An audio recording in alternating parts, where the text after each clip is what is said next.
సమస్త జగములు రక్షించే సకల జ్ఞానమూర్తి, ఎవరింట తాను కొలువుండునో కలుగును వారికి కీర్తి.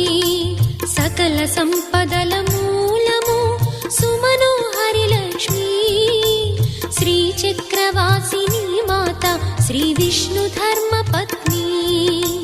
తనని నమ్మిన భక్తులకు దరిద్రమును బాపు, కొలిచెడి వనితల కొంగులలో బంగారము నింపు.